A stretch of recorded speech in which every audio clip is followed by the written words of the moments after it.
Welcome to the fellowship. I'm recording this on Sunday the 20th of April, Easter Sunday. Happy Easter. I've just come back from a Easter Sunday service at a old medieval church.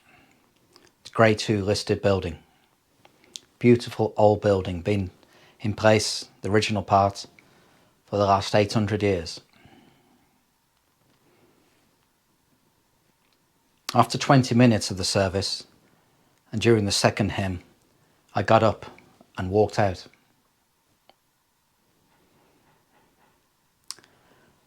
The Church of England is an utter disgrace. I didn't choose the church in the town where I live, mainly because there's a female vicar in charge and a big all-encompassing modern rainbow flag hanging from the entrance. And this is what happens when you tend to have women vicars, that they just want to be nice to everyone, just be nice, that they're happy to hang a flag. And when you ask them, what do all the lines, what do all the symbols mean on the flag? They have absolutely no idea. They have absolutely no idea what they're promoting, but they just want to be nice. So I chose this church I went to today because it said it had a male vicar. But he rocked up and handed over to a female, a woman. And she was pleasant enough. But after about 10 minutes into the service, they played a animated Lego video on a screen. A animated Lego video about Jesus being crucified and rising from the dead. There weren't many children there. I just sat there thinking, what is going on? I looked around and most people were there who were obviously elderly. There were some younger people there, but not many. Most were elderly, just staring at this screen. And I thought to myself, do you think an animated Lego video would be played at a mosque? And I thought, no, he wouldn't. And I thought, do you think the church, that a mosque would be this empty on a really holy day, the most significant day in the Christian calendar? Do you think the most significant day in the Muslim calendar, the church would only be a quarter full? No, of course not. That mosque will be heaving.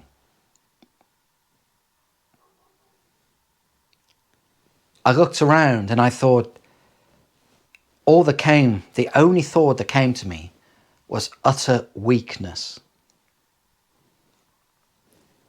It was pitiful. We are ripe for the taking. And the head of the Church of England, our king, who I'm fairly convinced now has converted to Islam. What did he do during his Easter message? Praised Islam and, was it Judaism? Maybe. That's fine. It's nice to say things about other religions. But not on the holiest day. Not on the most significant day. Maybe just concentrate on the religion that you're supposed to be there to serve and protect. But of course, we understand that he wants to be the protector of all faiths. And isn't it funny that not since the mid-January that the Church of England hasn't got an Archbishop of Canterbury? There is no head of it. There's been an Archbishop of Canterbury in England since 596 AD, the end of the 6th century. And the last Archbishop, of course, was an ex-banker who I'm fairly convinced was put into that position to destroy the church from within. Because I seem to remember that Jesus didn't like the moneylenders. I seem to remember something about him tipping over tables in a temple. Something's in there. When you look around old churches, and if you're not Christian, a lot of people like going into churches. A lot of people like going into cathedrals. There's a history about it that's seeped into the walls, into the tiles on the floor. There's a depth to it. It talks to something deep inside you, even if you have no faith whatsoever. And you look around at the stained glass windows, and what are the images on those stained glass windows? Well, the ones that survived the Reformation anyway. What are the images? The images are of knights carrying swords, arming swords, defending the faith. And the arming sword, the cross guard, was not only there to protect the hand against attacks, but he was also there to kneel and pray. It's a cross. We are so fucking weak nowadays. So pathetic and weak.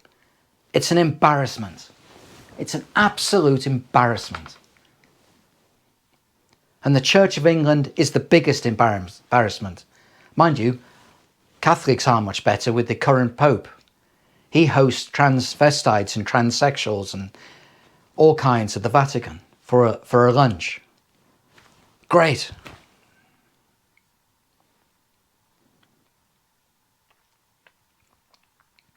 I was really hoping for a nice service today. I was really hoping to gain some strength for the fight ahead. But like I say, after 20 minutes, during the second hymn, I just got up and left. It felt the most natural thing.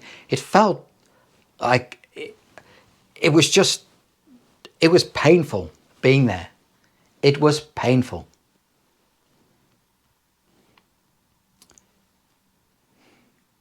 During the Victorian times in England, muscular Christianity was devised. This is a modern book. I only read it a couple of years ago. I've only just received it. I haven't read much of it yet, just a tiny bit. But it talks about the significance of being physically strong, looking after your body and your mind and your spirit, all encompassing. And it's true, because a healthy body leads to a healthy mind. It makes you resilient. It gives you strength, inner strength.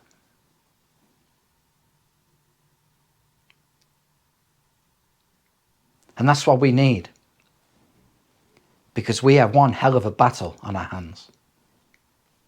One hell of a battle. So we've all got to dig deep, haven't we? We've all got to dig deep. And I don't know what the answer is regarding Christianity in the West. I'm looking at Catholicism, but I am attracted to Orthodoxy, but there's nothing around here. Nothing in the UK, really. Who knows? Who knows?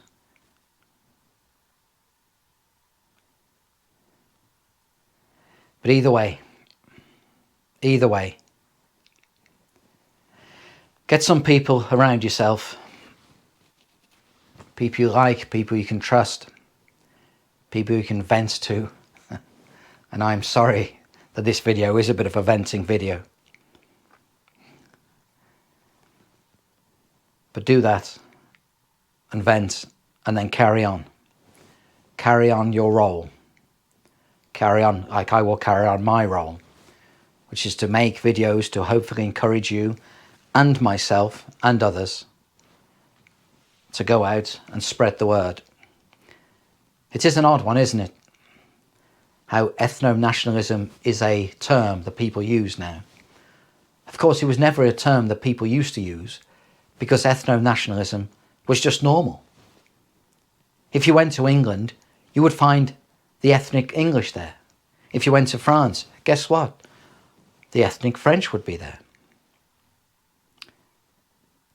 But over the last 70 years, with mass immigration, legal and illegal, everything's changing.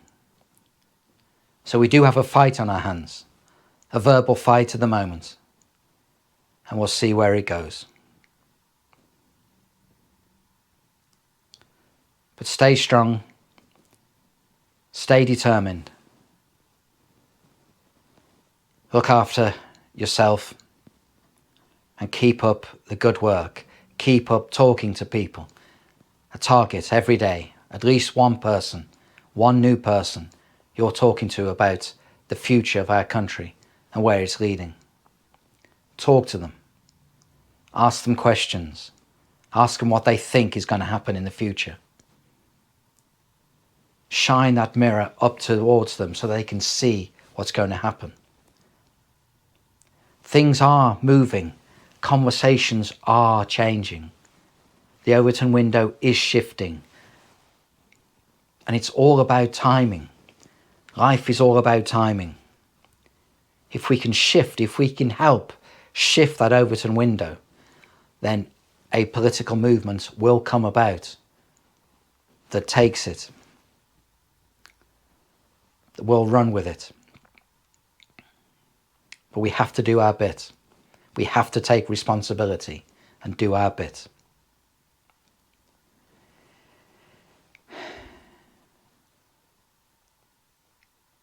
Anyway, happy Easter. God bless you. Thank you for your time. And as always, thank you for listening.